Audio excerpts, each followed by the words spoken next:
ఎవరిదయ్యా criminal brain అని అడుగుతా ఉన్నా చంద్రబాబు నాయుడు గారిని. మా నాన్నగారి విషయంలోనూ అంతే. మా నాన్నగారు చనిపోక మునుపు 2-3 రోజుల కిందట అసెంబ్లీ సమావేశాలు జరుగుతూ ఉన్నాయి. అప్పట్లో ఆ అసెంబ్లీ సమావేశాలు క్లిప్పింగ్స్ ఒకసారి చూడండి మీరు కూడా. చంద్రబాబు నాయుడు గారు అన్న మాట అసెంబ్లీలో, నువ్వు అసెంబ్లీకి ఎలా వస్తావో నేను చూస్తానన్నాడు.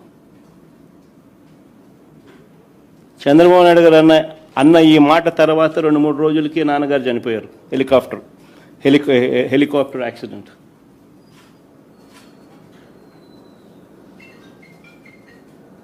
ఇప్పటికీ కూడా దీనికి సంబంధించి నివృత్తి కాని అంశాలు ఎన్నో ఉన్నాయి. ఎవరిదయ్యా చంద్రబాబు క్రిమినల్ బ్రెయిన్ అని అడుగుతా ఉన్నా. మా చిన్నాన్న వివేకానంద రెడ్డి గారిని ఇదే చంద్రబాబు ప్రభుత్వంలో